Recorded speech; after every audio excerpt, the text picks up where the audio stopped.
Let's go. Happy Tuesday. Welcome back, everybody. It feels like forever since we have been here. Oh my Lord. Adam, how are you? Stallion, Odie, Peter. Peter, congratulations again. Welcome back, everybody. GM, yes, Merry Christmas. Hope everyone had an amazing Christmas. We're finally back from the Christmas break, ready to do another 150 consecutive days off. Not days, but weekdays off Twitter Spaces. Cool to see you guys with us. What's up? Stallion, Peter, Udi, how are you guys doing? What is going on, guys? How you doing? You guys have a good Christmas? GM. What's up? What's up?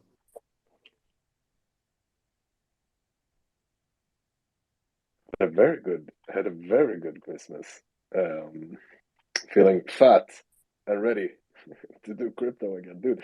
I realized, like, even though we take a Christmas break, the market doesn't take a Christmas break because there's so much happening. Oh, and Frank certainly does not take a Christmas break.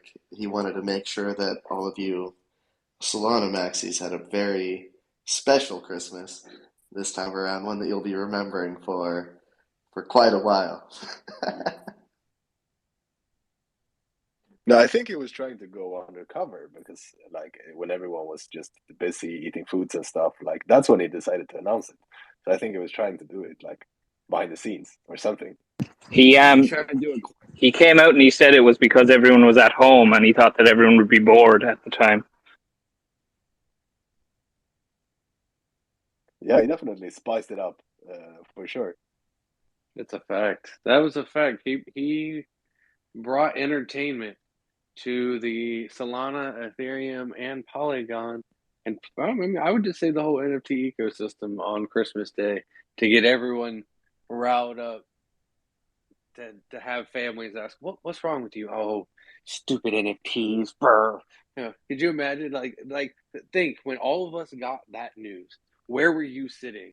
And all of your family or friends that were around you that don't know anything about what we do, and you're just in there, this is stupid, or yeah, let's go. Like, oh yeah, my JPEGs are switching blockchains. Like, what? I I might have been the only person in this room, maybe John Henry, he's repping to you, that was particularly happy about this turn of events. Like, I mean, try to tell you guys, get DeGods exposure. You could have got a DeGod for like 3K before. Shit. Missed opportunity, guys. Well, Solana dipped down to like $10, so it's probably still about 3K. At least Solana's like the big projects prices are going up as Solana goes down, as they should. It only took for them to hit the bottom to like kind of balance themselves out. I guess we'll start it. This is, I guess, the big thing we're gonna have to start with the DeGods thing and all your opinions. And it's gonna be fun because Oh, this both is you, going to be John, good. and Stallion, both you and Stallion are rocking the Utes.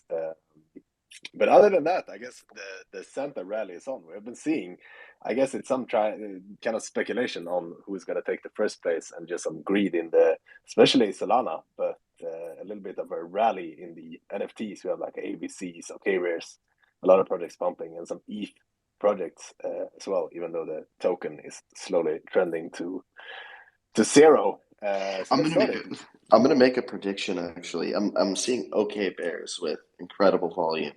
See, Right I now, was just gonna say that you know how we do our predictions, Adam.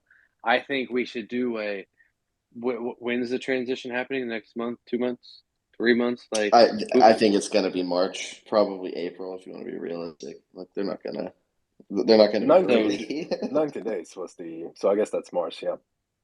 so I say today we make our 90-day predictions of who's going to be on the top. Stallion, are you wanting to make that prediction right now? Like Oh, for rather 90 rather days, what I'm are you saying. locking it in? Well, I actually think it'll probably still be DeGods on the top for a while. But as far as what will trend number one for daily volume, well, I actually think, and this was the observation that I was going to make a second ago, Because if you look at OK Bears, they're trading at what, 86 Solana, roughly. It's roughly $1,000. So they're trading at 0.8, 0.7, 0.8 ETH, roughly. What happens to OK Bears when they too make the merge to Ethereum? I think that's their best chance for a 2 to 3 ETH floor. And I mean, it'd be a death knell to Solana. I'm not going to beat around the bush, but if you think this is the only project that's going to take the bag, take that 6 mil, and jump ship, you're mistaken. This is going to start a trend, just like you have Blocksmith Labs. They followed the art upgrade bandwagon. It was a good decision. We're also going to see some of the top projects make that jump. An OK Bear on Solana is kind of worthless. An OK Bear on Ethereum, now that's something to get excited about. It's a genuinely clean collection. Terrible team, clean collection is my assessment of that project. Well, they I do did have the hear that. non-OK Bears. Sorry, TK. I did hear that Claynosaur's Discord was discussing a move to Polygon now as well. So just for some quick reference, I know most of the Twitter people here, I guess, knows exactly what we're speaking about, but there might be some people in the podcast as well wondering what the fuck we're talking about. So y00ts is moving to Polygon, right? And then DeGods is moving to ETH. And y00ts was apparently, I don't think they confirmed it, but 6 mil is what I've heard as well, is the payment that the DeGods guys is getting to move to Polygon. So that is the rumors, if you haven't heard anything else, Stallion, about these 6 mil. And apparently, the Claynosaurs, I know the Polygon people have been approaching they approach SMBs and some other projects to do the same type of move from Solana to Polygon. Somebody from the Solana Foundation came out as well with a screenshot and said that DeGods team asked for 5 million of a grant to stay on Solana. Totally believe it, and I think they're right to. I mean, from their perspective, if you're looking, I mean, it made my Christmas, to be honest, this move, and it's reflected in the floor price. I had a couple people in my DM saying, "Oh, sell your DeGods, they're going to tank on this announcement." I'm like, no, that's not what this is. This is going to be a move mission. I'm predicting 1,000 Solana floor price on DeGods prior to the move. I'm all sure of that. And that 1,000 Solana floor price is going to look awfully cheap once they actually do successfully move. Because right now, a DeGod is trading for in the neighborhood of 4 ETH, which is very, very little if you look at comparable collections. There are collections on on Ethereum that don't have 1/100th of the community, 1/100th of the zeal. It's just you have the wealth in the crypto network is on Ethereum, and those people don't fuck with super mutable NFTs where anybody can just change any property of it that they want on a whim on Solana. There are people that would never have made that move, but they will. You're going to see a lot of ETH maxis fully embrace DeGods. Like, this was the best decision. Liquidity on Solana was tapped out, and you're going to see a whole lot of ETH money flow into these projects, especially pre-move and post-move. Post-move, I think it's going to be even more when they've proven they can pull it off.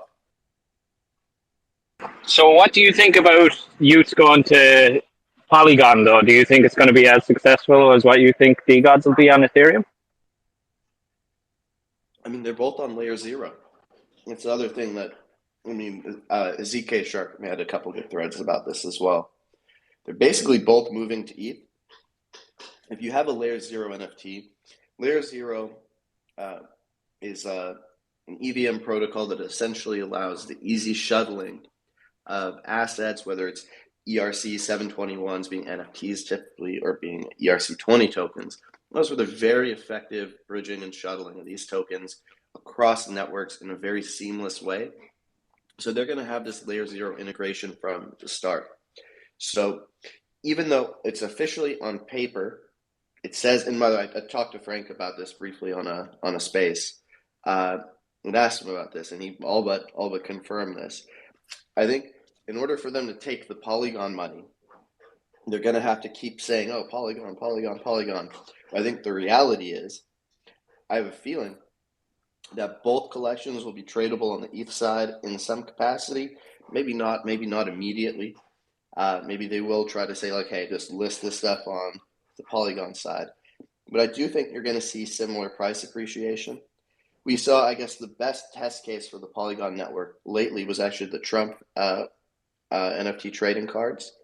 And I actually think those might be a pretty interesting tertiary bet on this move to Polygon, because all of a sudden you're going to have liquidity, you're going to have a lot of active traders on that side of the network. And what's the number one project on Polygon right now? It's the Trump trading card NFTs, which you might think they're silly. They are silly, but I think there might be some opportunity there if you can get in at a good dead price. The thing I don't like about, they say they're going to Polygon.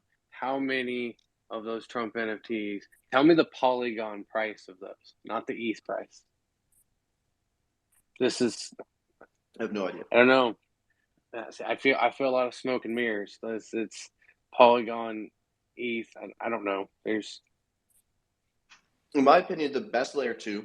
So I've played around a lot with ETH layer twos. Best layer two, in my opinion, just from a user experience, the seamlessness of it, is Arbitrum. Arbitrum and Polygon have very similar speeds, very similar fees. But the thing I like about Arbitrum is especially if I'm trying to play around with a bunch of different wallets, I can, you just need ETH at the moment. ETH is the only gas that you need to operate on that network. Now, what's going to happen with Polygon is, from what I understand, I believe this will happen sometime in 2023. We're going to see that ETH will actually be usable as the gas token on the Polygon network. And what that means for the Matic price or the Polygon token price or utility, I'm sure you can stake it right now. You can earn 6.5% staking Matic. Actually, on the Ethereum chain, staking it to Lido, you can earn 6.5%, which actually is not live on Polygon. You can stake live on Polygon, but for this particular application, that's on ETH.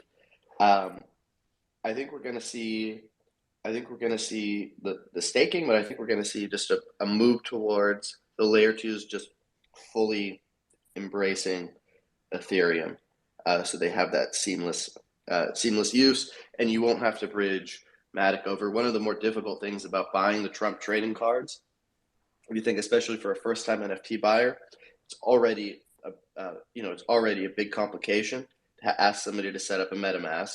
You get even more difficult when you're asking them to now install the Polygon network onto that MetaMask. And then you also have to send Polygon tokens and ETH tokens to the wallet, or you have to send a bunch of Polygon and know that you can go to 1inch and swap that for wrapped ETH. And there's a lot of, to us, these steps seem trivial, but imagine somebody new getting into it. There's a pretty high barrier to entry. I think if they can eliminate a big part of the step there by just having wrapped ETH be sendable to the Polygon network, I think that would be better.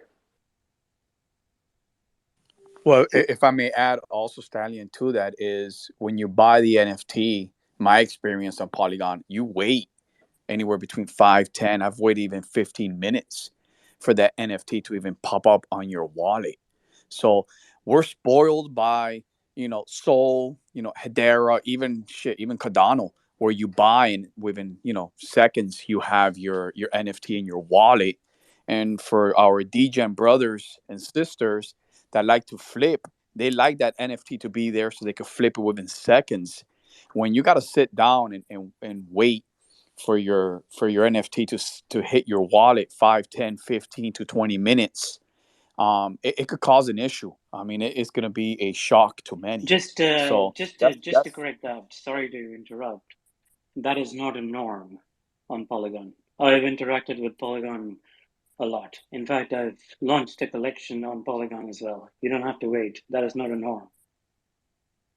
Well, that's my experience so far with the last two NFTs that I bought, and you don't have an instant gratification that we're used to. You can instantly see in your MetaMask wallet, and you can see it in OpenSea. And this is true. The last collection I launched on Polygon, where I was a lead developer, was December 11, 2021. And no problem whatsoever. There were other issues, but buying an NFT and selling, instant, just as Solana. There may be a couple of differences, like minutes of difference, but at that time it was perfect. So that is not a norm. You can try that. Can we invite the? You can try my launch my NFT right now if you want to. Pardon. Can we invite the Lehman Swap account to the stage, and Patches if we can as well? And Yes, yeah, the last Polygon, I think probably the only Polygon NFT that I've purchased was the Trump NFTs, and I will say, at least recently, I mean, it's plug and play. It basically feels as fast as HBAR or Solana does. When you said that 15 to 30 minute thing, what came to mind is maybe that has to do with like the ETH checkpointing that the Polygon network does. Maybe Jack could speak a little bit more to that, as I know he's intimately familiar with the network. Yeah, Jack, feel free, and then we'll get to SPF as well. TK, could you see if you could bring up Patches just real quick? Trying right now for you, buddy. So what was the question? So you know how Polygon does essentially checkpointing in with the ETH network? Does this, when he said that 30-minute thing, that was the first thing that came to mind. Maybe that was the issue he was talking about. I think technically what I can say about Polygon was initially it was a sidechain. It wasn't even a layer 2. So even the consensus mechanism happened on Polygon. And now they are turning into a ZK, just like zero knowledge proof, just like Arbitrum. They are progressing into that. So they are trying to become the true layer 2. And so what's that going? What the ZK integration is that going to mean? True privacy, true obfuscation of blockchain transactions. Is that what we no, not really. expect to it's see? Just simply the best way. I think somebody else explained this. It wasn't related to privacy or anything. Everything remains the same. It's just right now what happens is each transaction on ETH effectively has finality of 2 to 3 minutes effectively. So you cannot bulk bulk transactions on ETH network because of the slow validation and consensus proof that they have. On zero knowledge proofs is basically you're putting think of it as an application layer on top, but it's not an application layer. It takes all the transactions, and it's basically the validation of those transactions happen on ETH. Hence why Arbitrum does not need its own gas token, effectively. It's all Ethereum. So it breaks down. See, right now you're riding on a car in a highway with Arbitrum and other ZK rollups, like ZK Sync or Optimism or now even Polygon. It's more like you taking a bus. So you can get more people across the board faster. That is the way. It's not my analogy. Somebody else described it and it made perfect sense.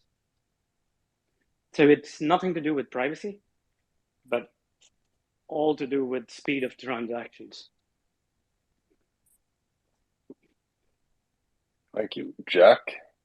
Good for the breakdown. What's up? SPF, you have been patiently waiting. What's up? Are you out of jail or what's happening? What's going on, guys? How are you? No, I'm in jail right now, and just trying to get some people to mint my SPF trading card so I can make a phone call. Who do you have to call?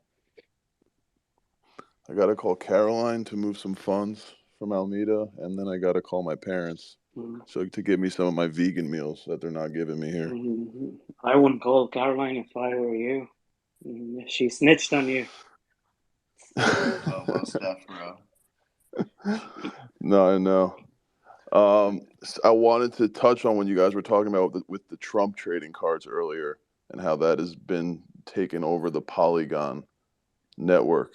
That's one of the, it's insane. And when I saw that happen, I had the idea for the SBF trading cards because I thought Trump trading cards were the lowest level of degen, and then I said, no, we can go lower. And then the SBF trading cards were born. And I did want to give a shout out to John Henry for minting a few of them. The mint is live right now. And I'm also doing a giveaway on my profile. The utility, though, is just to spread scammer awareness and for people to have fun with it. Well, that's good. We don't want genuine utility anymore. That's overrated. Yeah, so it's like less than $10 US. Wherever if all you guys are in the US, 0.0079 ETH. And yeah, I just want people to have fun, and hopefully anyone that buys it, if they lost money on FTX, I'm hoping it gets to the point where people can make some money back. That would be the ultimate, the ultimate goal for me. Cool, man. Thanks for the little chill. We'll get back to the Polygon network as well. I want to welcome, what's up, Lehman? And I see Thank Patches you. as well. But let's start with Lehman. You're staying on HBAR, right? You're not moving to Polygon at least.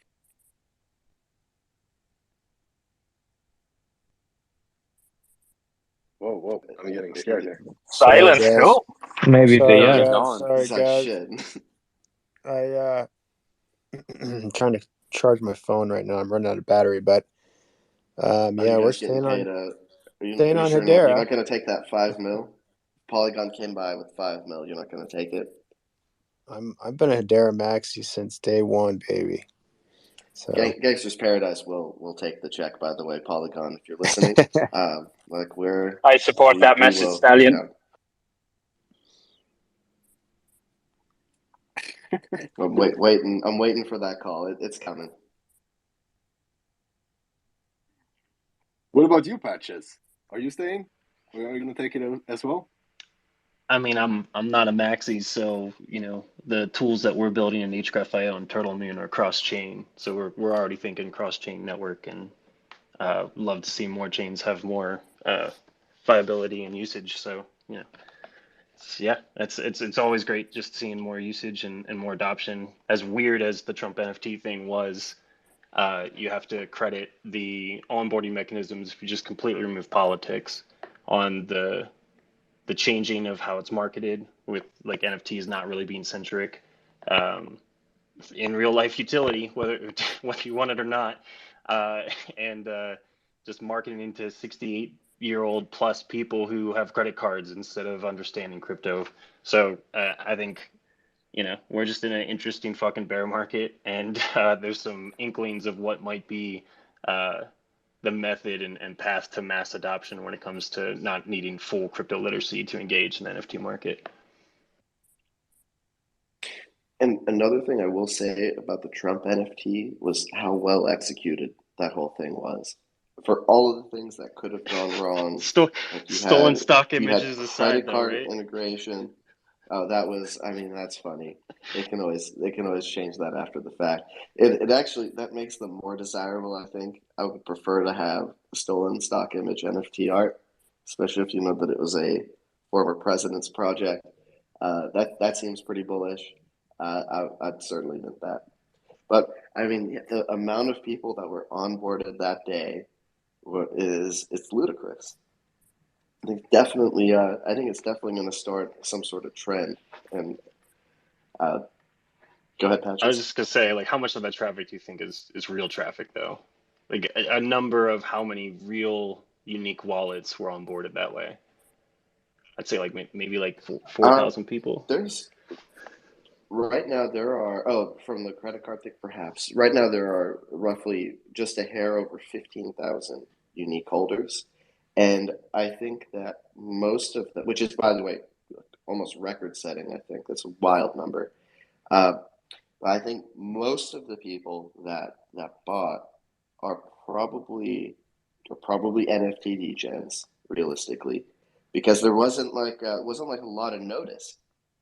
I mean, basically, it was just a matter of trying to figure out, okay, was this a deep fake video? Did somebody hack Trump's account? Like that was my impression. It took me like a couple listens to actually realize that this was for real. Me too. I was like, fuck. I didn't. So the move, by the way, and I should have done this. A friend in a Telegram group I'm in, it was just like, hey, the move is buy the 101s. They're trading for 1 ETH during the mint, and people were flipping them for 20, 25 ETH. So that, yeah, missed opportunity there. I did buy sub mint price. I didn't mint. They made you like KYC and shit for the mint. But I was actually able to buy a good bag of them sub mint price. It was a fun experience for sure.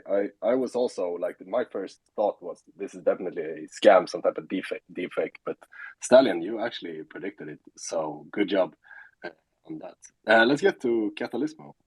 Sorry if I said that wrong. Call me Kata. Just Kata. Kata, what's up?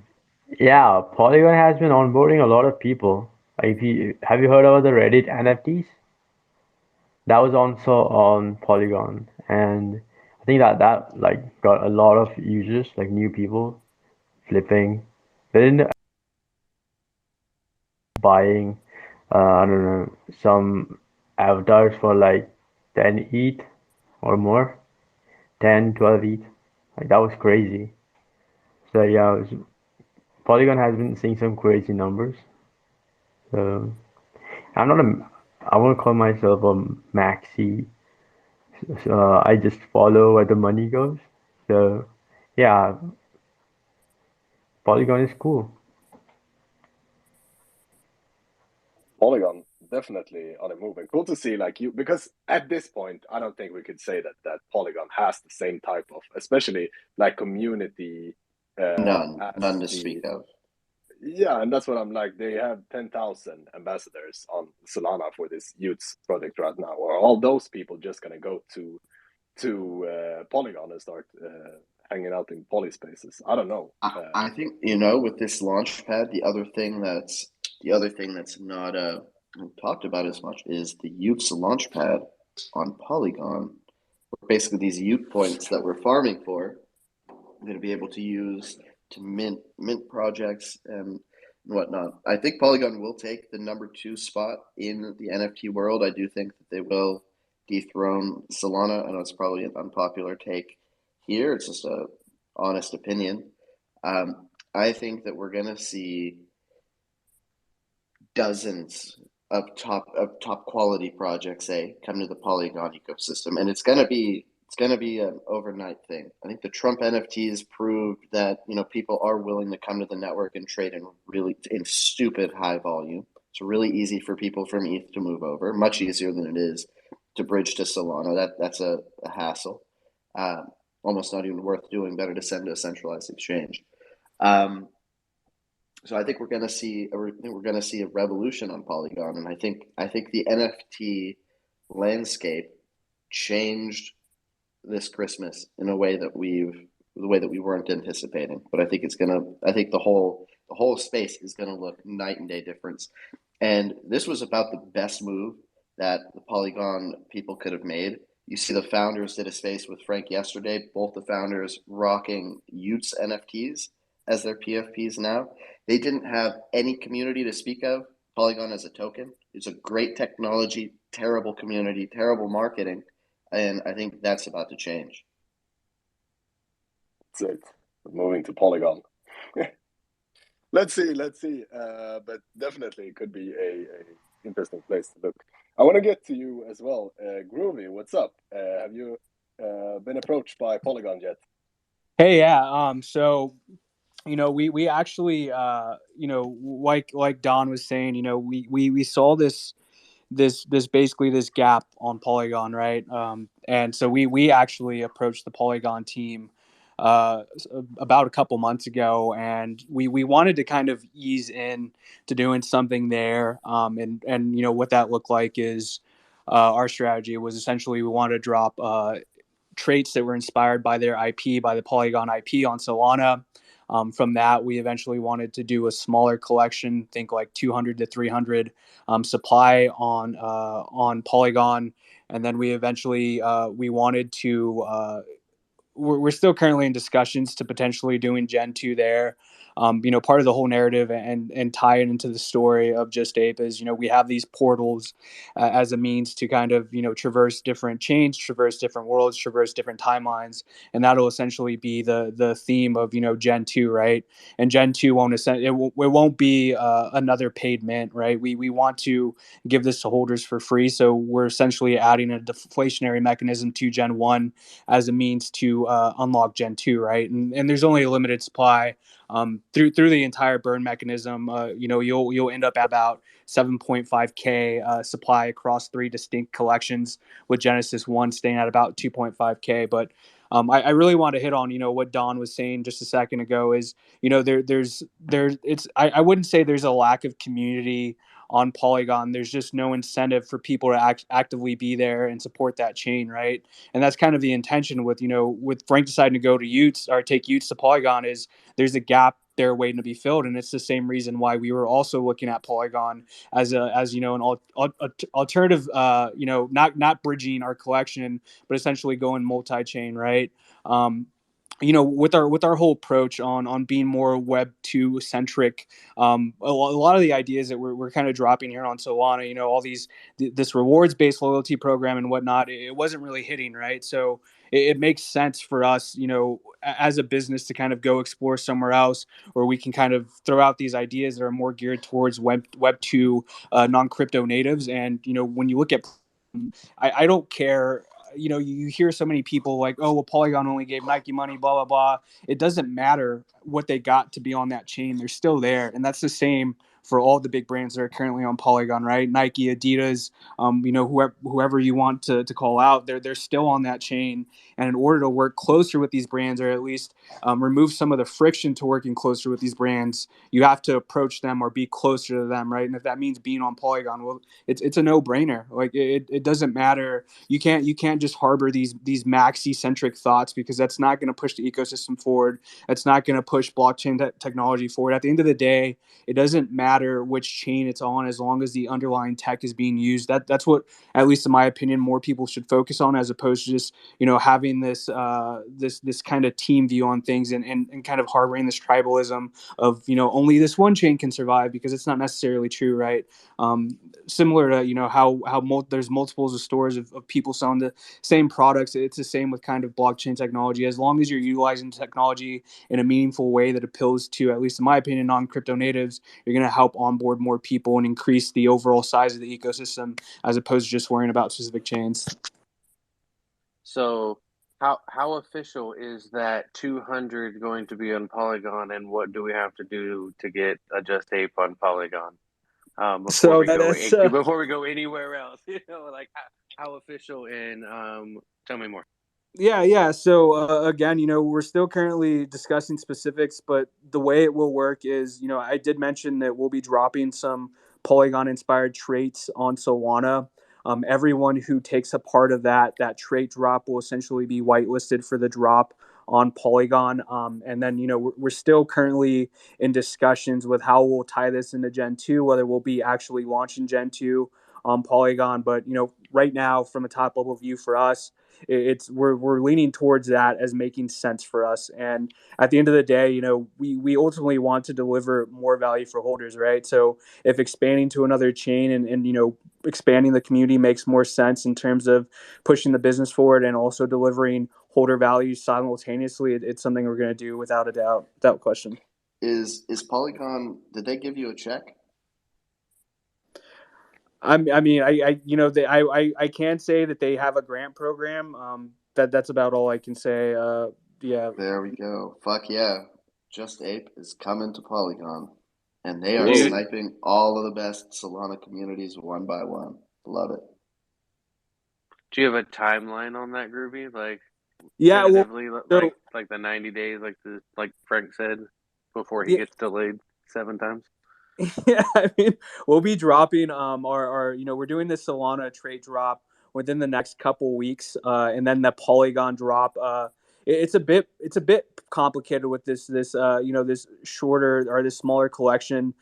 Similarly, how we're doing with our trade drops, we basically want to aim this smaller collection of 2 or 300 geared at existing projects that are already on Polygon. So what that'll look like is incorporating some of the IP into some of the traits that we throw on that smaller supply. We essentially want to become entangled with as many leading IPs on Polygon as we can, projects that are already there building, kind of broadening into those audiences that are already existing and the communities that are already there. So it kind of there's a lot of conversations that we need to have with specific projects and businesses that are already there.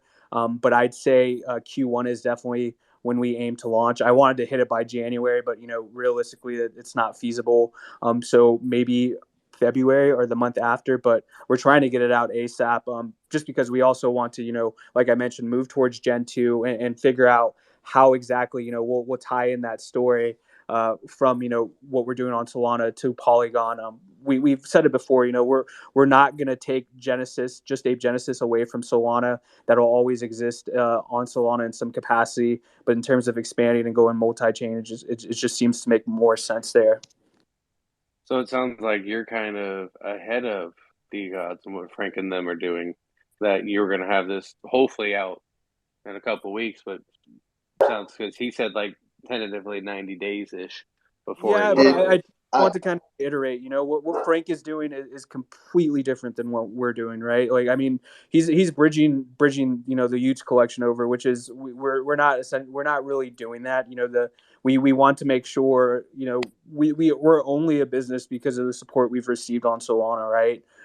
We wouldn't be anywhere without the OG Solana community, so we don't want to kind of remove that from the equation. It doesn't, in our perspective of where we're at as a business in our project, it doesn't make sense to do that. So yeah, I wouldn't say we're ahead by any means, but what I thought was interesting is when he did announce the whole launchpad thing, because that's ideally that's what we want to do as well, not necessarily a launchpad, but similarly how we're building everything on Solana, we want to rebuild that on Polygon, and then we also want to market that out in terms of business to business sales, as whether it be software as a service or some sort of tech that we offer. Just everyone's kind of made the same comment over and over. It's like there's a lack of projects on Polygon, right? So that means there's also a lack of new projects or businesses that are catering to new projects that are coming on the chain. So there's a big gap in terms of in terms of a lot of different niches and verticals that can be filled. And yeah, that's what we're going for. That's what we're aiming for. Groovy coming up to drop the Just Ape Insider info. I love it, Groovy. Thank you. Let's set up That's brilliant, man. I had a question, if you don't mind. Did Polygon approach you guys, or did you guys approach Polygon? So this was something that we did on our own initiative, on our own accord of outreach, with wanting to kind of expand. So I guess for context, we just finished season 1 of our Just Ape staking season. So it was good to kind of reflect and see what worked in the ecosystem, what didn't work, how can we make the ideas resonate more with the non-crypto natives, how can we focus more on onboarding, how can we do more partnerships with bigger brands, or at least be closer to them to position ourselves in a way to where they're more receptive to these ideas. So it was something through our own accord. I reached out to my connects at Magic Eden and asked if they could go ahead and connect us with the Polygon team. And just from those few simple steps, I was already connected close to Polygon Studios. I was speaking to really big ups at Polygon, and they were very friendly, very genuine, very easy to work with, and very eager to help however they could, right? I basically came to them, we jumped on a video call, and I was just kind of word vomited on ideas I had on how we could potentially start maybe creeping over to that kind of thing. And it was completely through our own initiative and wanting to just like I mentioned earlier, push the business forward and find ways to deliver more holder value. Let's set up a full-on AMA before this happens. I know, Patches, you had your hand up forever. Sorry if the hand got tired. We got caught up in the apes here. What's up, Patches? Oh, no worries. I mean, I kind of put my hand down because he was kind of hitting everything of why I put my hand up. Just I think the Solana community can look at this as there's DeGods and there's this run to Polygon and they're abandoning Sol, or they can look at it and say, okay, all of these great Sol projects are now going to the Polygon chain. Sol's already on Magic Eden with ETH, and they're already on OpenSea with ETH, and Polygon's there. And so it could be a bigger moment where there's just easier, more cross-chain bridging and understanding that what I buy on Poly is pretty easy, what I buy on Sol is pretty easy, all on the same platforms. And it just seems like it could be the start of a bridging between these networks instead of like an abandoning of one and a pumping of another, especially when you have people who are, really big developers going cross-chain. It just makes sense to make sure that their tooling works cross-chain and that what was said, like the people that helped them create their company aren't just abandoned. And so to me, this is actually a huge opportunity for the merging of networks and the volume going instead of just into one network into an ecosystem of NFTs and of crypto that's not as network centric. Yeah, for sure, Patches. For sure. Good take. Interesting times for Polygon and for these moves. What's up, Tony, as well? What's up? Sorry. Hey, GM guys. Let's just regarding the DeGods move to different chains. I want to start off by actually outlining they will be successful. Who won't be in the bull market? Which project will not be successful in the bull? They will be successful. So will they be more successful than probably most projects will not be? They definitely will be more successful in ETH. I'm betting on it. Let's get into it. So let's first look at what the DeGods are, and let's realize that this is the DeGods fighting to survive rather than the DeGods exceeding expectations. And that's definitely how I see it happening, because they were paupering, bowl out, asking for money from Solana, who rejected them, and they continued looking around for money. And this whole narrative of, oh, we are. Is this? I think that's ass backwards, man. I think they were looking for a reason to stay. Or they were looking for money because they were looking for a reason to stay. They gave away the Y00ts collection, which they could have minted for 15 million, and it looks like they've taken 6 million from Polygon, which was definitely the right move. Now, they just on the royalties that they're making, they can sustain their operations. Even with the people skipping out on royalties, they still make a substantial sum, even at these low percentages. I think the reason why they asked the Solana Foundation for a check was they're like, well, we want to keep one of the collections on Solana, but if somebody's paying us $6 million, well, then we have to do what's right for the project and our holders. And they've said, well, let's at least see if maybe the Solana Foundation can get up to 5 million. I mean, it's obvious. To maintain what? I think we'd be beating around the bush to say that Solana wasn't a dying chain.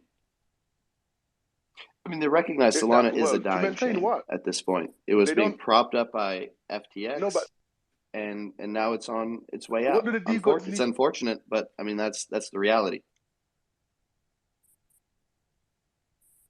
It wasn't quite the harmony I was talking about.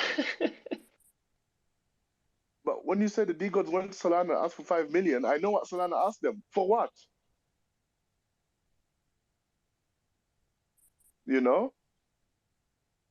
I don't know. So just adding on to this, I will say, and it's also for what? What do they need the 5 million for? But I've heard in the past building. What do they do? Oh, Tony, you're kind of cutting out, buddy. Now they're promising to build a launchpad on Ethereum, which they promised.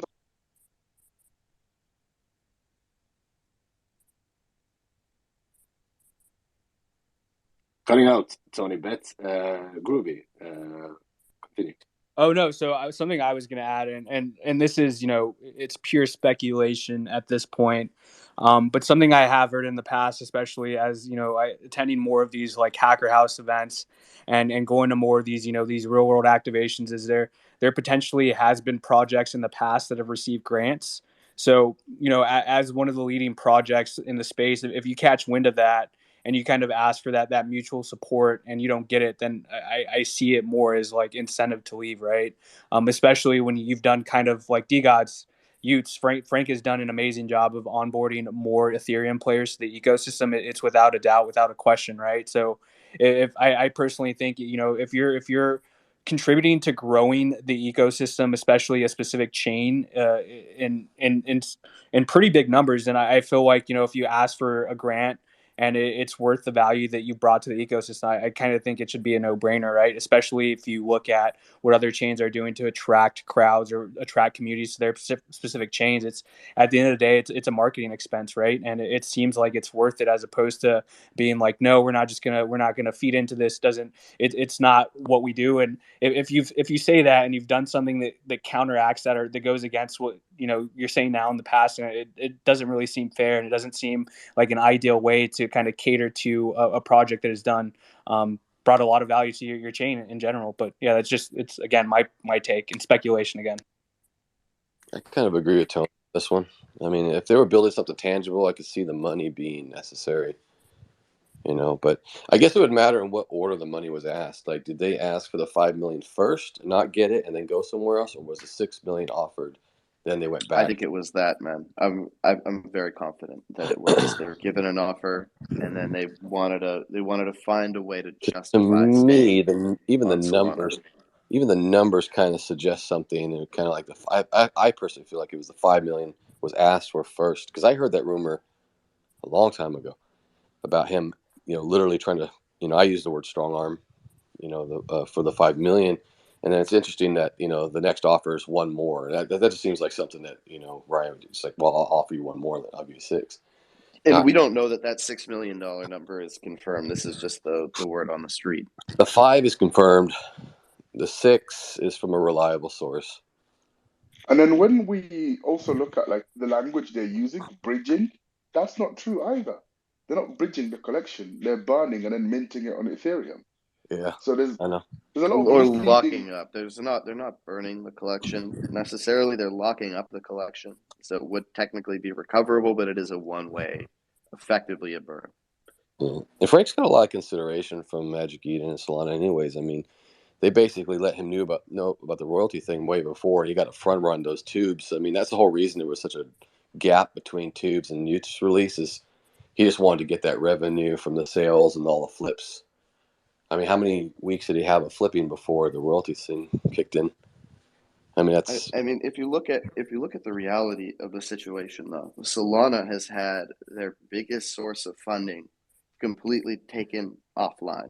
FTX and Sam Bankman-Fried. I think Frank saw the writing on the wall. I mean, we saw after the whole FTX debacle, he was talking about bridging to ETH. And he asked, should we bridge DeGods to ETH? And, that's the right move, because ETH is going to be around in 10 years. Polygon is going to be around in 10 years. They're very well funded. Actually, Polygon, I'm less sure about. Polygon might not be around. But Solana, in its current form, will it be around in 10 years? I don't think it's going to be it won't be a top 10 project, that's for sure. And I think that's a pretty safe bet. I'm definitely not betting on a Solana resurgence of any kind. I don't know. I'm in the middle, man. It's tough. It's just you're betting on what's going to be more important: these companies coming into Polygon, or the fact that Solana's got all the social media companies tied up. What's going to be more potent, social media or corporations? It's a bet. You gotta make it.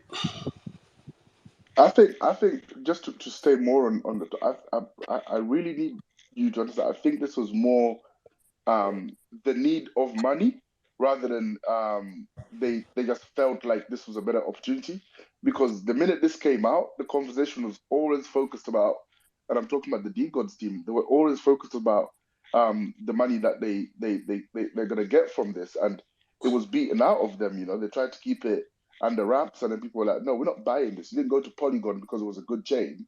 And they're saying, oh, we received offers from several chains. Yes, you did, but you were looking for money, you know?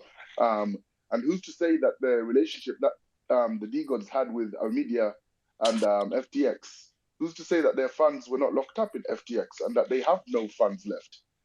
When you say the y00ts minted for free, possible. They did mint for free, but somebody did buy the dust, and that was Almedia Finance. That's who bought the dust for $7 million US. So I'm pretty sure for them to get to that kind of relationship, they must have been keeping their money on the books of FTX, and they run out of money, and that's what brings on this sudden pivot, because this is a It would have been in move. FTX US though, and FTX US depositors, I believe, will be getting their funds back, from what I understand. Exactly, and that's why I think this is what's catalyzed this need for money, because they have none.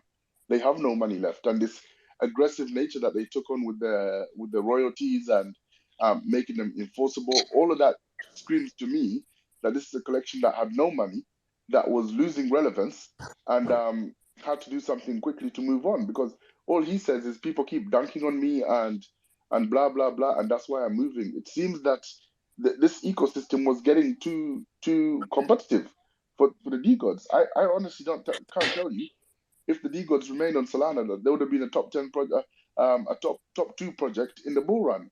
The ecosystem was pressing on their necks, you know. Yeah, dude, it's opportunistic. I mean, I personally would rather be on a chain that's going up than on its way down. I mean, kind of sucks. But the big issue is the royalties thing. So a remint is necessary regardless. Like, and for any project that exists on Solana, like, you have to remint with the V3 Metaplex thing if you want your royalties. If you want to survive. Sorry, my dog. So It's I mean, actually, it's just like, if you're gonna, if you need to build something, you need to support your project, you have to have the royalties. So got to remint. So I guess instead of reminting on Solana, he's gonna remint somewhere else.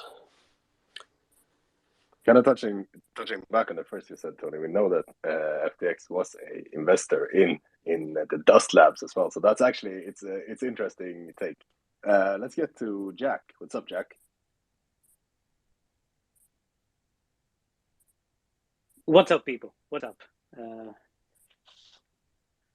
I feel that Frank gets too much shit. I'm not saying this. I'm the constant, consistent, persistent fodder of DeGods since the time I've won this PFP. So everybody should know this. Everybody should know this. I don't like DeGods because, I mean, I like them, but they get too much. But at the same time, I understand Frank's position as well as a founder. See, let's say he lost the money in the FTX debacle. He does not have money at this point. But one thing we cannot doubt or question, that this man has skills. He has marketed his project in a most amazing. The dust did not do anything, and how DeGod, it's not the greatest art. I think Lily has amazing art. Just Ape is absolutely one of the most cutest art ever. Can't say much about the project. Don't give me hearts groovy as yet, but the art is absolutely amazing. Art is absolutely, and I've been very vocal about the art. Just Ape's art, hands down, the best art that I've seen on any chain combined. So as a founder, Frank has to communicate to a degen who mints something for 0.1 Sol and lists for 0.05 Sol on secondary 5 seconds later. So he has to appeal to that audience. Now, with that audience, keeping in mind that degen, you cannot be honest. You cannot be transparent about everything that has happened. So, for example, if he comes out clearly saying that, dude, I lost all my money that we raised in our Dust Labs because of this FTX debacle, what do you think that degen will do? What will be the floor price of that DeGod? It's going to go straight up down. Nobody's going to ask you, what is the plan? What are you going to do? How are you going to raise more money? What are you going to do? So I can understand from a founder's perspective, like what he's trying to do. And I would say cut him some slack, considering he's only human. He's trying to do best for his project at the end. Like, what I'm trying to say is try not to think like a normal person. Try to put yourself into his shoes. What would you have done if somebody comes in and says that, dude, I'm going to give you some money, bring on the best brand on Solana, onto Polygon, and who's going to say no? It's not like they are giving you worse terms, as in all you have to do is bridge your project and you extend the longevity of what you're trying to do. Because the problem here is that most people do not understand, when you start a project or whenever you start an idea, whatever you start with, it's not what you're going to end up doing. The product needs to evolve. The idea that you started with and the idea that you executed with eventually will look very different. We started with, if I'm being honest, we started with a marketplace idea that we want to have a decentralized marketplace. Now we're building a wallet. What the hell? But it took that iterations, it took that time, it took that understanding, not of the ecosystem, but of the pain points to realize what our true strengths are. So yeah, cut him some slack. He's only human, dude. And he's only 23. Yeah, I think that's what a lot of people get wound up, especially me. I get wound up by how disingenuous the way he tells the narrative.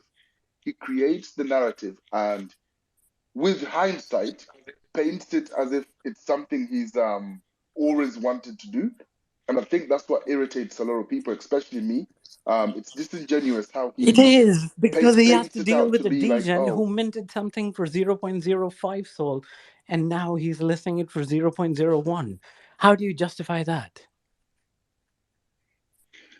I don't know. And then when we look at the law of DeGods, how does that law fit in on Ethereum?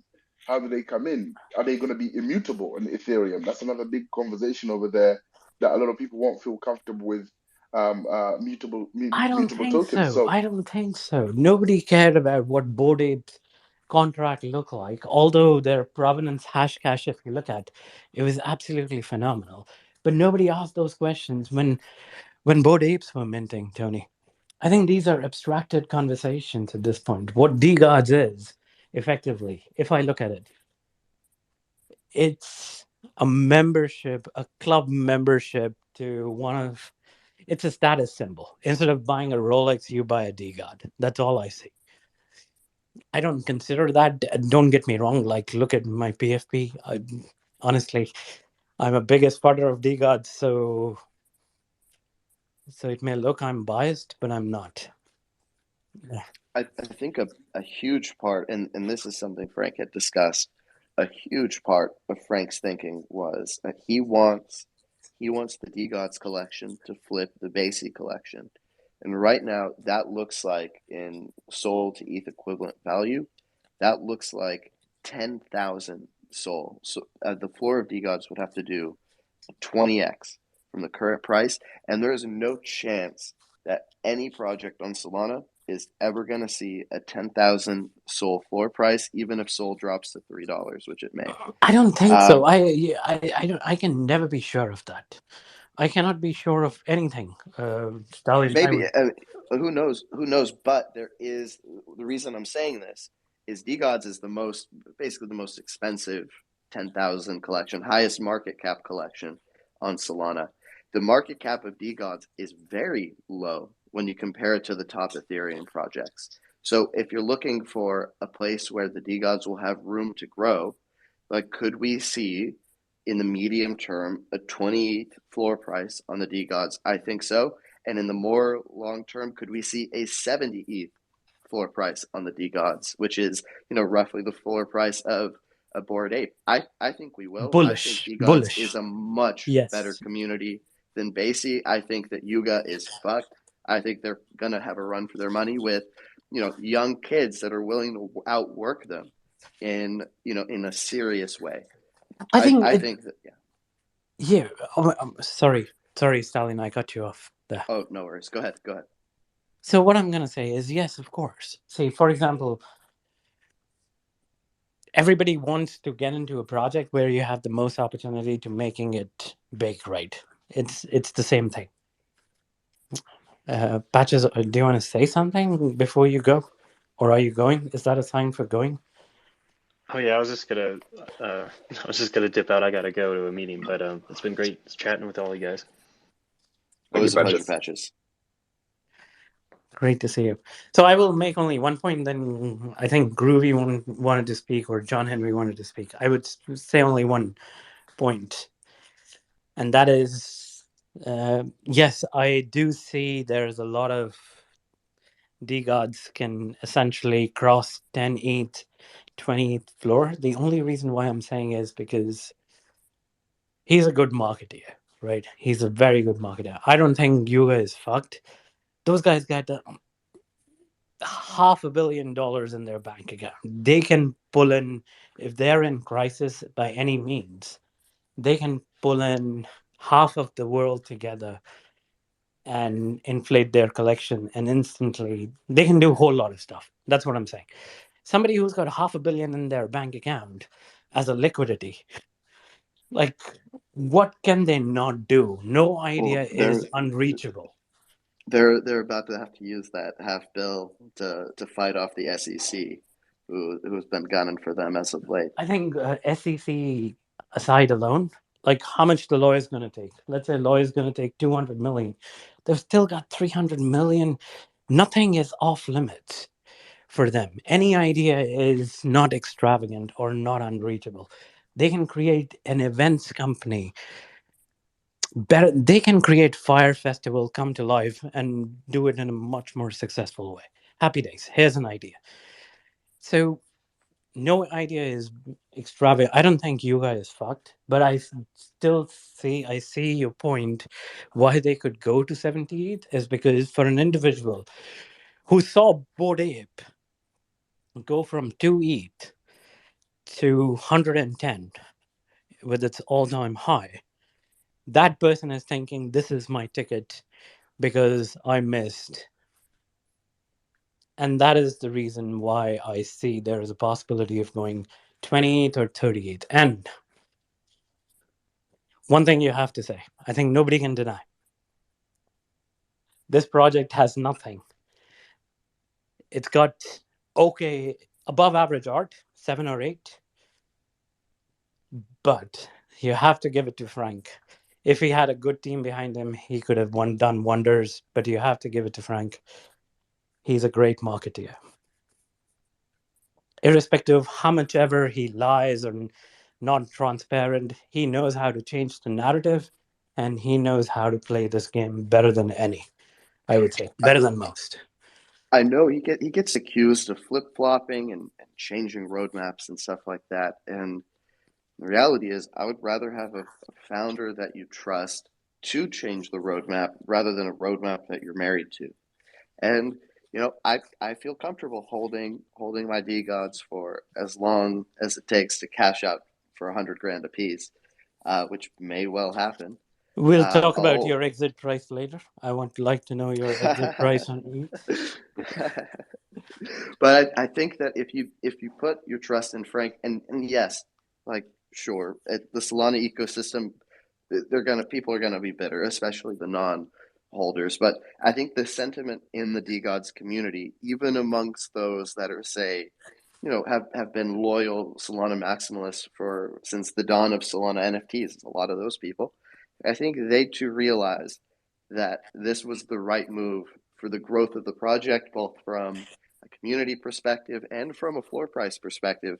And we're already seeing it play out in the numbers. It went from roughly 350, 370-ish floor to 510, 520 floor at the moment in a 24-hour period. We saw it over 500 soul floor.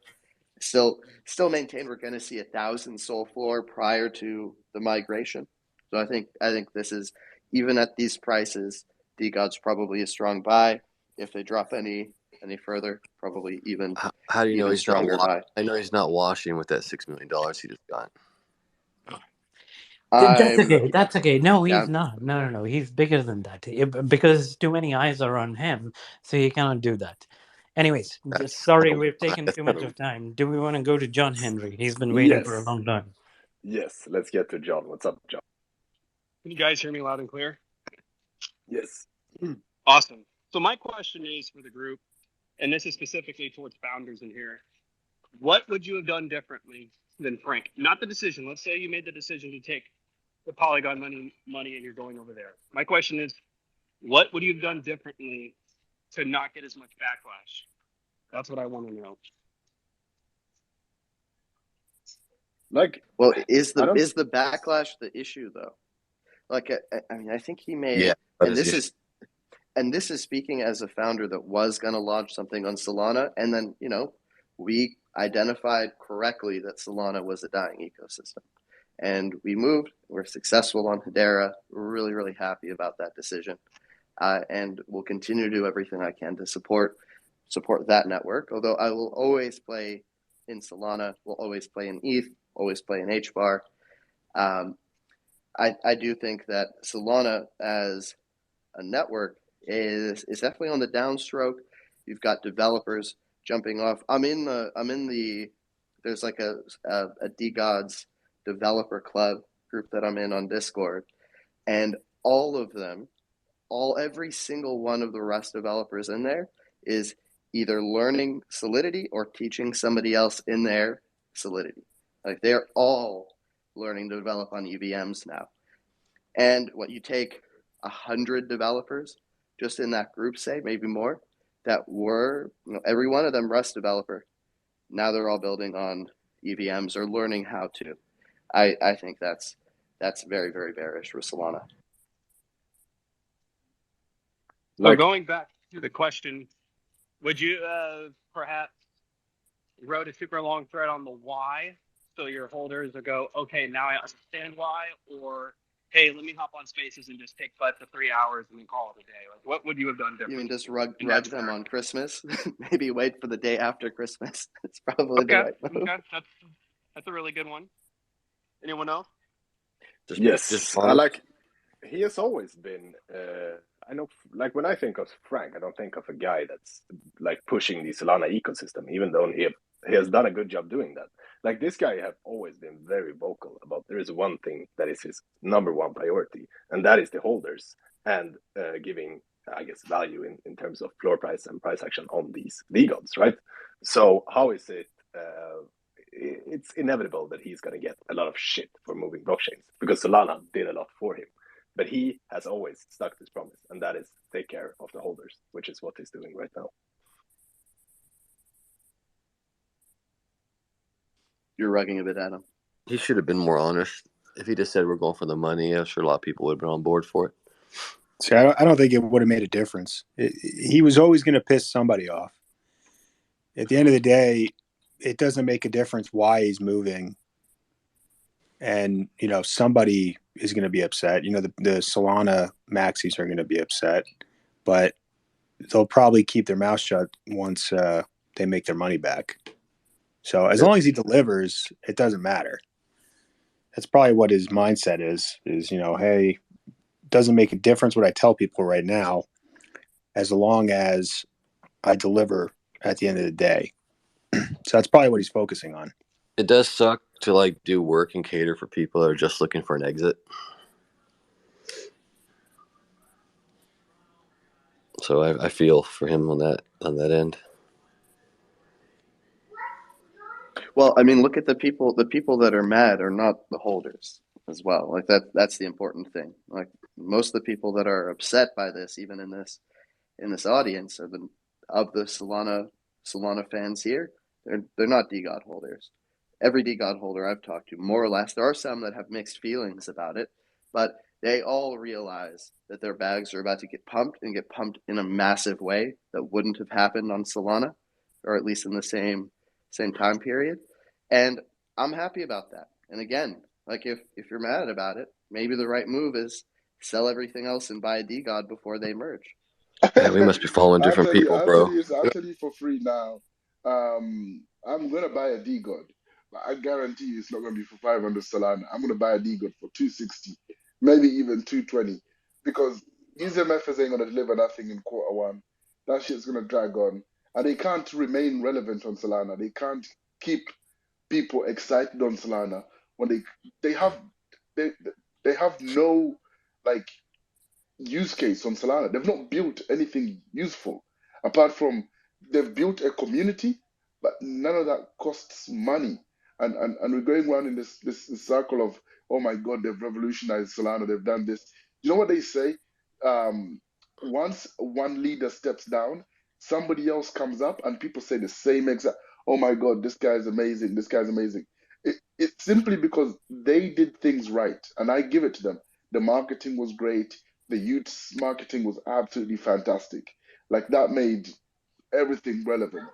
How many dollars did they spend to do that? To set up a Twitter bot that got suspended, to set up a Web3 wallet connection, to submit your scholarship. We're talking 4 or 5 grand if you're outsourcing that work. So, you know, I still don't see where they got this understanding that they could just walk up to Solana and ask for $5 million because they had their shit on FTX and they got rugged, you know?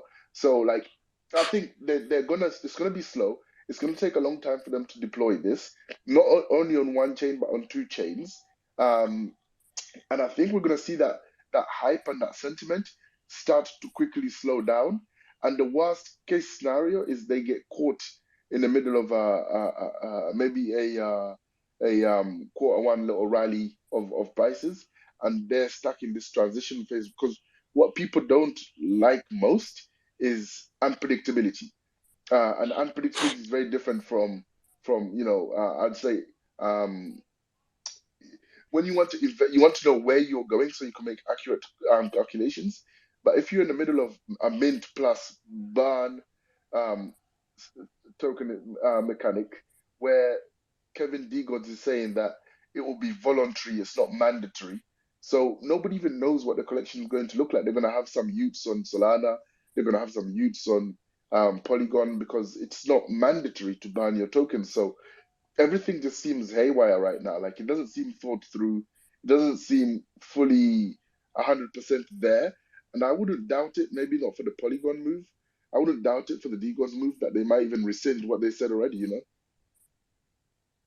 What did you guys do to Tony? He's making way too much sense right now. Tony, no, but he's been loving to stir the pot lately. But who knows? Who knows? Like this price is, we could speculate on it all week. But let's take some hands. Mitchell, what's up? Yeah, I'm gonna add to Tony's points there, which are all valid. The co-founder, DP, was on the Spaces for the last 2 days, and when Frank is speaking, DP did mention several times that the grant is based on them meeting milestones. Now, this puts pressure on Frank that he probably never had before. Um, will his team meet these milestones to receive full funding? We don't know because the money's going to come in parts based on these milestones. So, once again, going back to Tony's argument and valid points, he may not be able to meet these milestones, may have to backtrack, and don't be surprised if half of the program or half of the project stays on Solana and the other one may or may not even make it to Polygon based on making of this bridge.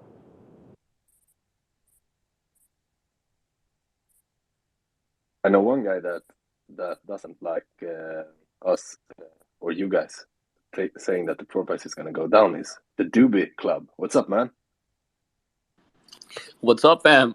Nah, I really don't mind about the value of things. I was just listening to what you guys were saying. I just dropped in, and I just wanted to say that most people didn't really apply to the youth list to be retweeted by the bot.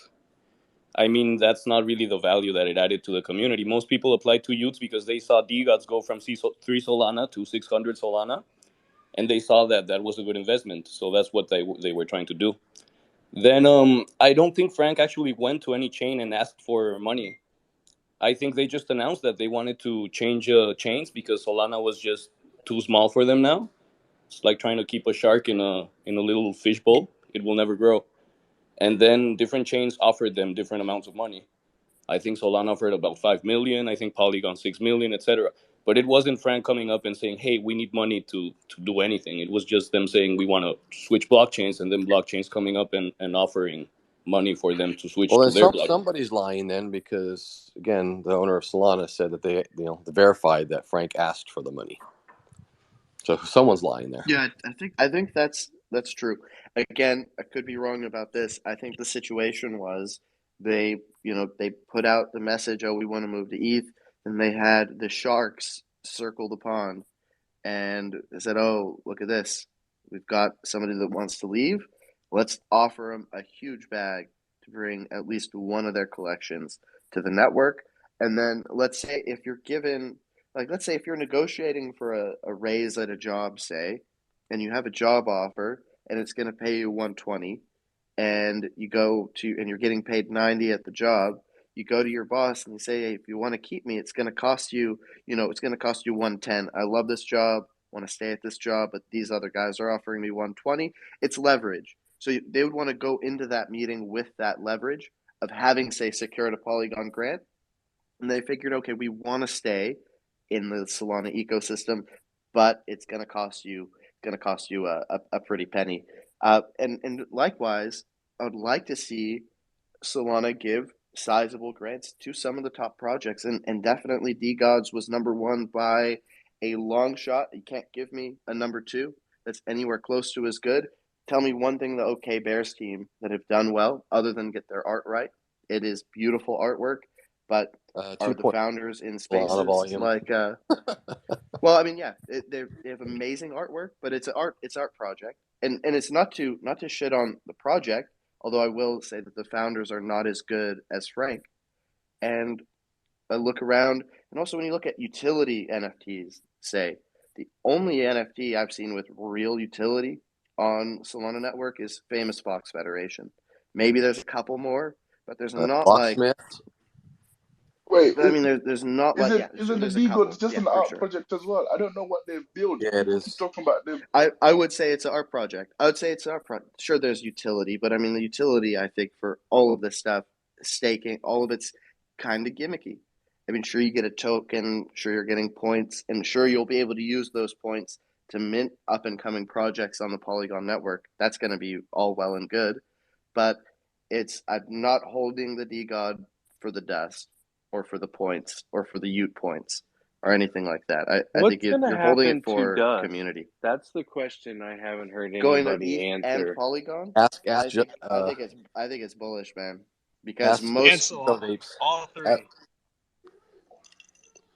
For actual dust, where dust was actual all-time high was higher than Polygon's all-time high. Yeah, no. Well, You can ask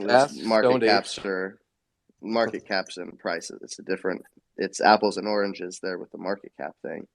I mean, Polygon's market cap is much, much, much higher than Dust has ever been, even at its all-time high. But as for Dust, I mean, this is going to make it much easier for Dust to get listed on exchanges. Almost every token listed on an exchange is an ERC20, with the exception of L1 tokens. There are very few non-ERC20, non-L1 tokens on exchanges, period. There are a handful, but they are the slim majority compared to the 90+% that are ERC20. I pinned it up top for y'all. That's what they broadcasted. You could also ask Smokeheads what happens to their coin price. The same thing's going to happen to Dust.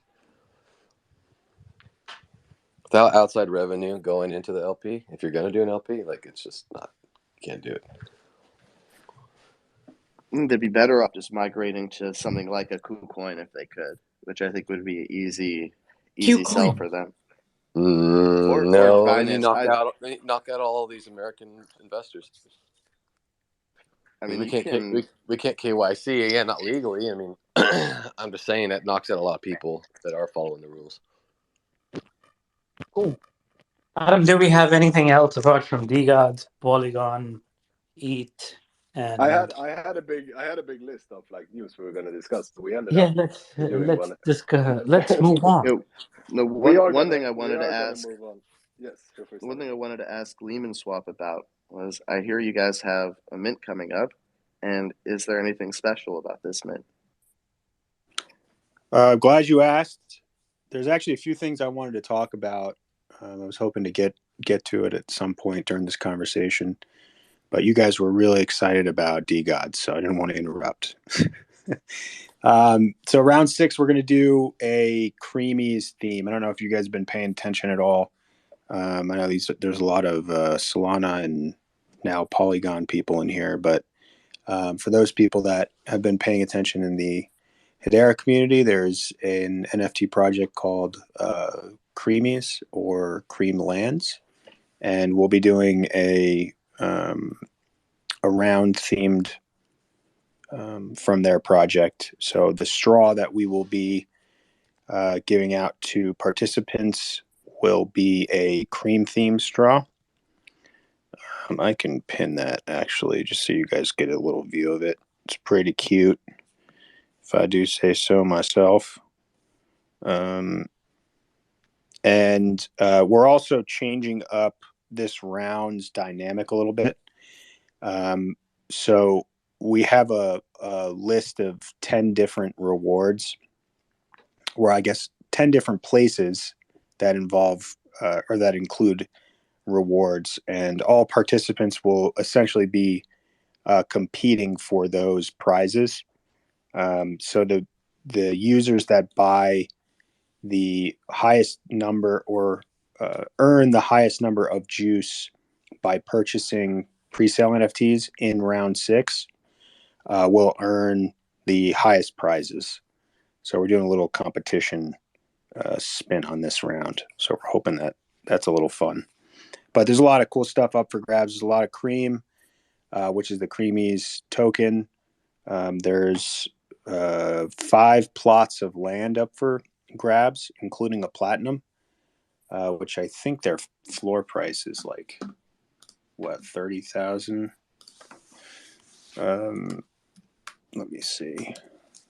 30,000. Whitelist. That's the largest one, isn't it? No, it's one. The diamond's the largest, so platinum's one under, and then we also have a gold up for grabs, and then three silvers, and a creamies NFT as well. So just a straight up creamies that you can get. Now, I will say they recently launched their staking ability, so you can now stake the master creamers, the creamy NFTs, any of the any of the land plots, and you can earn cream over time. And I believe that this is these emissions are coming from both their treasury and they have a few games that they have on their website. One is the coin flip and the other one is the dice rolling. So they kind of have their own perpetual mechanism for emissions, which is really cool. Definitely the most utility I've seen out of a NFT project in a long time, and definitely the most on Hedera. So really bullish on Creamies. They always are coming out with new stuff. I know that they're working on some games as well that you can play that are more closer to almost like a Mario Party, where they're like those little mini games that you compete with people on.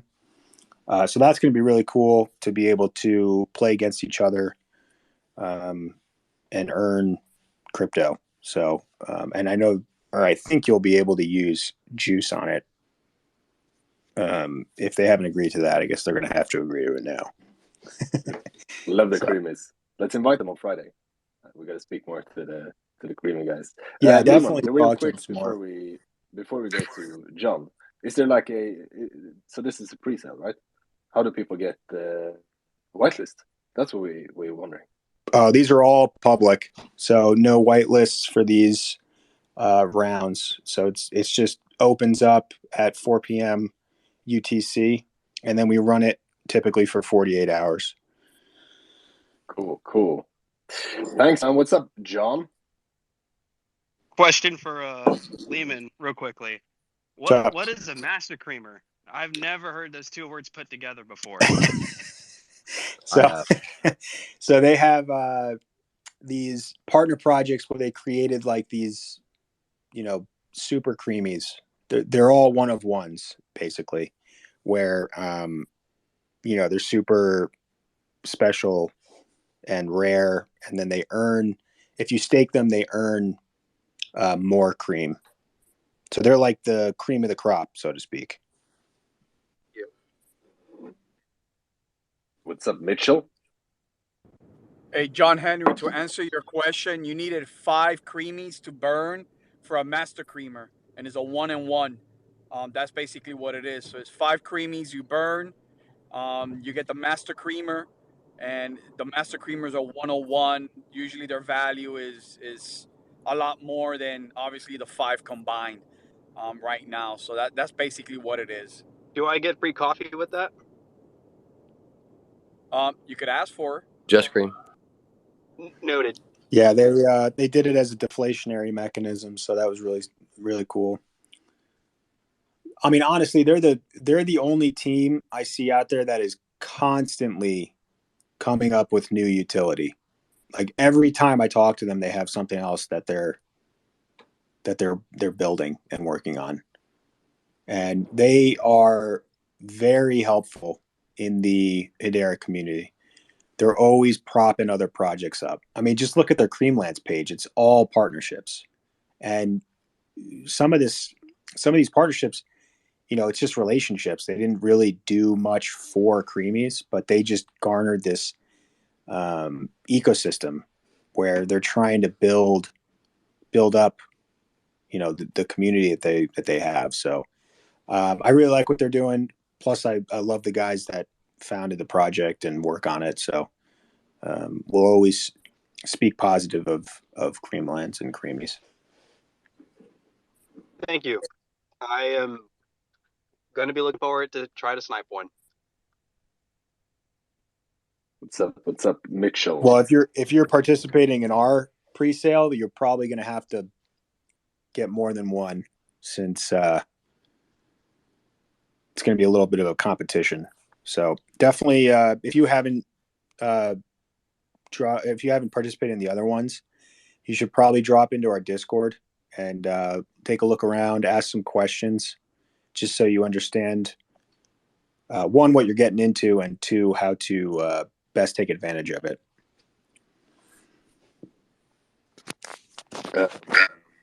My friends, we're going to wrap it up shortly, but I want to get to Tony, and also I know Mitchell, you wanted to say something. What's up? No, I was just gonna bust John Henry's chops here by telling him he could just look into Gangster's Paradise and he'll be in good hands. Bro, I already own 2 of them since midday, man. I'm in, dude, and I'm not selling. John Henry, you need another 3 just in case. If you're invited to get a Dawn, you need 5 to burn, which becomes like a Master Creamer, but it's called a Dawn. So, God, buddy, you need 3 Gotta more get it wise on, bro. guys. Yeah, you need 3 more for a total of 5 to see if you could There's get a a Dawn. couple cheap on the floor, not gonna lie. I was thinking about cleaning those up myself, but I want to give John Henry a chance. I'll definitely consider it. Thank you, Don Stallion. From one Don to another, the Stallion family will not be, I don't know, something Godfather related, something Sleeping. I'm gonna make you an offer you can't refuse. Make you Luca Brasi. Unless you wanna wake up to a horse head in your bed. I can definitely make that happen too. That's a good project with a good founder as well. Thanks, guys. Dude, last thing. I know this is something I wrote down that I wanted to talk about, so we just gotta have to end with this.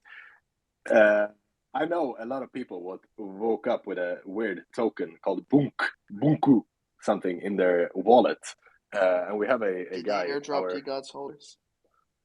I don't know. It was like random, I think. I don't know. We'll get I to hope it. it. We'll get to it because I know Tony knows what the fuck this is. But just a bunch of people woke up with this token. It says on their web page like, "Bonk is the first Solana dog coin for the people. By the people with 50% of the total supply airdropped to the Solana community." And this has been all over Twitter. So Tony, That sounds like only down, right? yeah, that's what I was thinking. But then our alpha caller and long-term alpha caller and future write-up maker is telling me that this is apparently a buy. So Tony, what's up? Bro, like that's what I thought, like Bonk. When that Bonk dropped in my wallet, I was like, what the fuck is this? And I had the same impulse as everyone. Sell that shit. But I was like, hang on, what's going on here? So I did some DYOR, I looked into them, and I was like, oh shit, this is the best meme coin drop I've seen to date. Like they've dropped it basically every project that is doing something. It's in the top 20 on Solana. The holders got dropped, artists got dropped, developers got dropped, uh, everybody got an airdrop of this shit. We're talking trillion tokens. And I said, okay, what's up? And obviously, when everybody got their drop, they dumped it. We went in, bought a shitload at the bottom, and then this thing started moving. But it's got very, very similar characteristics to all meme tokens. Has it been widely accepted by the Solana community? I think so. I think Bonk has been accepted by the Solana community. And right now the numbers don't look too bad. Yesterday, Bonk did 400,000 US dollars in volume. On the day it dropped, I think it did close to 1 million. Today, it's done 100,000 US dollars worth of volume. That's more than I'd even say that's more than DeGods have traded today. That's probably more than most collections have traded. So that's huge amounts of volume coming in for a token that's just on Solana, that has been in the wallet of just 50,000 people. Now, the interesting part is their liquidity pool is very interesting and it's very attractive. So when you're providing liquidity, they pay you out, blah, blah, blah. So they've got liquidity of 50K liquidity pool. That's not bad for a meme token, a meme token starting out. If you imagine they started off with a liquidity of like 3,000 US dollars, so their liquidity to be 50,000 US dollars, it means people are putting money up to protect that volatility of the price. And I see more and more people putting in. I'm currently getting 500% APR. And just to give you guys the layman's maths, on my $300 that I've put in, I'm getting around 30 cents an hour from the liquidity pool. So Tony, we need to. Where did this liquidity come from? So people like me go in, and I've put in 30 Solana, for example, on 30 Solana worth of Bonk, and 30 Solana as well for this Bonk Sol LP, and that's it. So 50,000 US dollars has been put into the LP by normal people, just like me, just like you. You just go onto Oracle and then Orca, and then you just put your LP in, and then you get the yields from every trade. Classic meme coin stuff. But $300, 30 cents a day is not. I think it's a bit more than that. I've received on average it's working out around 12 or 18 cents an hour for $300 that I'm providing as liquidity. So it's very lucrative right now because it's early, and it has pulled back significantly, not like dumped to zero, but it has pulled back. It's still way higher than on the day it dropped, and it's still being airdropped, so nobody's actually selling it, which is really good. So that LP is holding up. So if that price 2x's or 3x's, my LP position is going to be very healthy because I'm 5x leveraged the position as well. So if we do get another little pump, I will go from making 13 cents an hour to maybe 3, depends how big. If we do a 2 or 3x, I might go up to making $1.20 an hour, and that would be very interesting. If you just, and that $1.20 would be in Bonk and Sol that I'll be receiving back. Do you have a 5x leverage on Bonk right now? Oh yeah, let's go, man. Let's go. Let's go. This is like classic fun time bear market. They gave us a little meme coin, and I think everybody in Solana is loving it. I'm starting to see very, and to be honest, that's why I aped into Lily, because the Lily founder was all in. He was like, "Yeah, love it." and a lot of projects are starting to accept Bonk. Famous Fox raffles are now in Bonk. You've got they're being accepted on what's that bookings place for sports betting on Solana, accepting Bonk. There's a lot of like meme kind of culture being established around where people are starting to do things for Bonk. There's a creator who's talking about minting his whole collection in Bonk, which is hilarious. And I think Bonk themselves have a PFP coming as well. So it's a real meme token. It's fun, but of course, it's a meme, guys. Okay. Like Bonk. Every time you say Bonk, my head just turns up. Dude, is the airdrops done? Like, are the 50% of the supply that's going to be airdrop? Is that all out? It's just a couple of collections left. I think the Geckos got theirs yesterday. The one that's remaining is the DeGods, but obviously they don't think there's anything alive on Solana, and Solana is dead, and it's a dying chain, despite the fact that we're gonna be EVM compatible by the end of the year, despite the fact that we are actually gonna start getting DeFi coming onto Solana. Once Solana goes EVM compatible, Polygon dies because Solana is faster, it's more efficient than Polygon, and it's an L1. So once Ethereum devs can build on Solana, and that's what I think Stallion kind of saw in those discords. That's actually kind of Boom. bullish. That's actually bullish. Not gonna lie. We go through the roof with this. So we haven't seen the phone yet. I think people are really seeing the small time picture here, but the games that are being built on Solana, the productivity that's coming out, there's a lot of devs with their heads down, really crunching on Solana right now. And I think with Bonk giving us a little spark and getting the excitement back and getting people bullish again, I think this is one of those tokens that if it hits a particular number, if we get to up to a million liquidity or 10 million liquidity, and the big boys start seeing this, because the big boys ain't going to see this as anything until we get to around 5 million liquidity pool. The liquidity is 5 million. Because if you think liquidity is 50K right now, 50K liquidity pool. If HGE comes along and dumps 50K in this token, it does 100%. So there's no incentive and people just sell on him, So once you get to a million liquidity in the pool, that's when you start attracting bigger fish, essentially. People who can drop 10 or 20K on this without making the whole token do a 2 or 3x and then people to sell on you. So it's still early. I'm enjoying it. I've played around with it. Around 120 Sol up. I started with 49. So I've cashed out 120 and I've still got 60 on the table. So it's been really fun to play with. And now I'm putting some of that into the LP to kind of maximize my gains, seeing as I'm playing for free now, Are you still like buying? Would you buy Bonk? Because I was eating meatballs and Christmas dinner and didn't realize this Bonk thing. Would you still buy Bonk right now? I did buy Bonk today. I have been buying Bonk today. I think my entry was around a million Bonk for 1.5 cents was my entry. A million Bonk for 1.5 cents. So I think anything where it's a million Bonk for 2 or 3 cents is a good entry. Well, a million Bonk for 2 cents is a good entry. That's the right metric to measure it at. So when you're gonna buy Bonk, or if you're considering it, just put in a million Bonk and see, is it telling you 2 cents or less? Anything under 2 cents for a million Bonk, then you say, right, this is the right price region for me, and then you can enter them, because there's too many zeros. There's like 9 zeros before a number even appears. So this is very, very, very, very low USD value at the moment.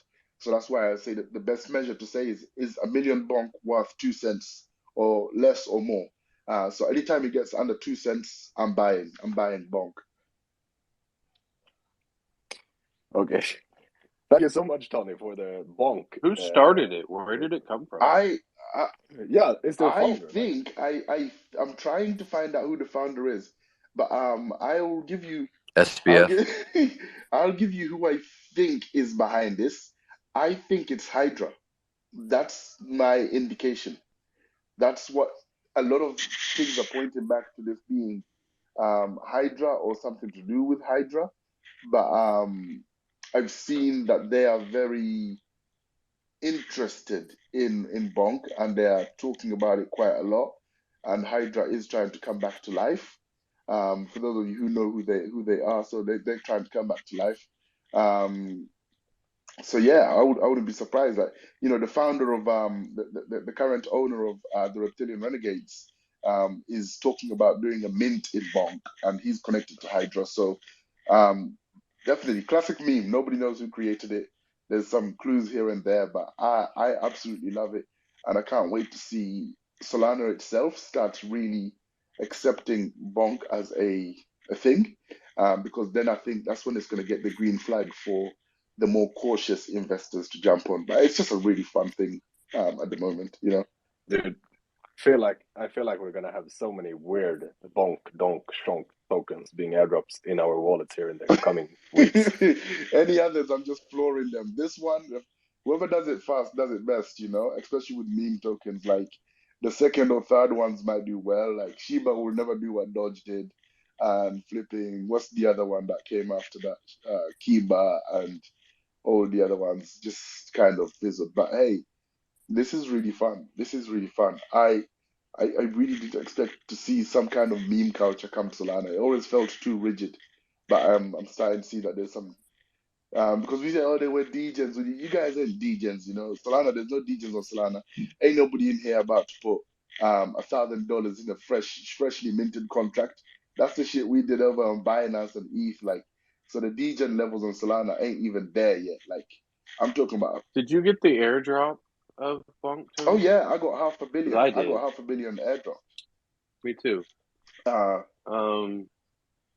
I'd be curious to see who all got them and what all they had in their wallets. So they or it's the top 20 projects got them. They've put out a list of who they kind of gave it to. I'll try and find it for the pin, but it was a load of people who got it. But the people who've been like the developers, they were getting $1 billion. We got $500 million. Some developers were getting like 12 billion. Which is crazy because that's like 10 Solana. 12. How much is that in like? That's 10 Sol. Yeah, Hundreds of dollars. yeah, that's like 10 Sol. So it does vary, and it depends what you've got in your wallet. So if you've got some of the top 20 collections, you'll probably get more airdrops as the day goes through. Because what the problem is, some collections are staking, but their staking is maybe it's non-custodial, so they can't see the NFT in your wallet. So they're just trying to contact those collections and sort that out. So I think we still got some volatility on that market, which is beautiful. That's why I'm in the LP. But I think once the airdrops are all done and this is settled down and there's no more collections to be given free money, I think that's when we'll start seeing some real movement. I've made some money now, so I'm just playing around with it and trying to support where I can.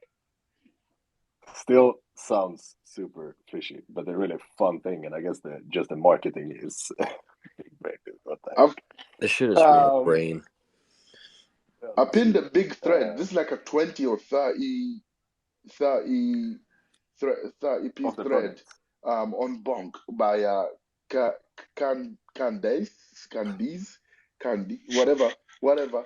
But they really went in and they tried to cover every aspect of it. But it's just a really little fun thing. I wouldn't say put your life savings in this, but I would definitely say 2 or 3 Solana here and there. It will just be interesting to see what happens to Bonk once it goes up. 50K liquidity right now. That shit's ready to move. That shit's ready to move. I'm gonna read this thread. All right, ladies and gents, we're gonna wrap it up. But Tony, before we go, could you just unmute your mic and say like bonk one more time? Yo, if you ain't got Bonk in your wallet, you're not really on Solana. If you didn't get airdrop, no, don't say that. Don't say that. Just say the name. Like look, this sounds super fishy, Tony. But Bonk. I'm happy to be wrong. You got Bonk? You want me to say Bonk? I can't believe we spent 20 minutes talking bonk, but it's obviously a big thing happening while I ate Christmas dinner. Gotta check the wallet as well. Don't dump it. Don't dump it, man. Come on, I'm providing LP. Don't dump the bonk. After this speech, you're providing genuine exit liquidity. Thank you, Tony. I know. But honestly, bro, even now, like, let me check since I've been talking to you how the LP, how much have I made since I've been talking to you guys? Like, it's like literally the LP is so beautiful. I think I'll make more than I will lose in this LP, guaranteed, because it's so volatile, the price and the movement, that any little trade is just paying out a crazy amount of Bonk and Solana. So like just since I've been talking to you guys, I've made 16 cents on that LP. So I'm dumping 4 billion of it right dump it, now. bro. I'm gonna get fees. Whatever you do, I get fees, mate. I'm getting fees if you sell, if you buy, I'm getting fees. You're gonna have at the end of it, Tony. You're gonna have a bag full of Bonk. Your LP will have balanced to be pure Bonk, no Solana, and Bonk will be at $0. No, bro. That's typically how this This goes. can't happen to Bonk. You know why? Because anytime it starts to dump, bro, that thing just bonks straight up again. I think the O was supposed to be a U. It's pretty bunk. My God. All right, let's see where this goes. But we're gonna wrap it up. Thanks so much, guys. Thanks, Stallion and Tony with the Bonk and Mitchell and Lehman. We and come back Batty and Tony has retired. It's like, yeah, hey guys, probably. Bonk went to $1, and I'm driving a Lambo now. Oh Isn't you? shit! Well, if G-Bonk. Bonk went to $1, I'd lose my mind, bro. I think Bonk Donk gets like half a cent. Let me just give you guys numbers, bro. If Bonk Donk Bonk gets to half a cent, I'll be the second richest man in the world. Let that sink in. Yeah, I can't wait, Tony. I can't wait. Good luck on your journey to flipping Elon Musk here in net worth. Other than Tony, I hope you guys Elon had some Bonk. Yeah, send him some Bonk, Tony. That's what you should do. Guys, hope you had a good time on the pod. Make sure you follow the pod and these lovely speakers. As always, if you missed anything, we're going to upload this on all the streaming platforms, and Tony is going to educate them on Bonk, the entire Web2 space. So there's going to be a big spike on the Bonk coming here later this evening when I upload this. We also have our lovely sponsor, Atlas Wallet, who is going to remove the need for you to use 8 different wallets on all the chains. And if you're like us and doing this, sitting in Twitter spaces, speaking to 8 different chains and all the NFT projects, you could use something like this, some cross-chain tools. So I've signed up for the beta access. If you go to Atlas Wallet, you can see the pinned tweet, which will also give you a allow list, possibly, for the upcoming ETH mint. So feel free to fill that out. And most importantly, never get wallet drained again. Cool, guys. Tomorrow, we started this week with some market talk. We'll continue the week with some more lovely projects, but more project talk. So tomorrow we're having a project called Kizumi, building a brand coming on Solana. That's for tomorrow. As always, we got some H-bar, maybe some other chains, some ETH. Going to be on all of them, maybe. So Polygon Thursday? Question mark. Oh, we had Polygon Thursday, but it was kind of slow. Like we might have to do Poly.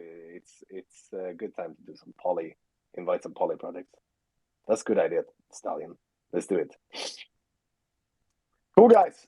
Love you all. This has been great. WAGMI, Dior, and NFA, especially on this last Bonk thing. But I wish you all the success with Tony if you're investing in Bonk. See you all tomorrow. Ciao, amigos. WAGMI. Open up the champagne, pop. It's my house, come on, turn it up. Hear a knock on the door and the night begins. Cause we've done this before, so you come on in. Make yourself at my home, tell me where you been. Bonk. Pour yourself something cold, baby, cheers to this. Sometimes you gotta stay in, and you know where I live. Yeah, you know what we is. Sometimes you gotta stay in. Welcome to my house, baby, take control now. We can't even slow down. We don't have to go a while. Welcome to my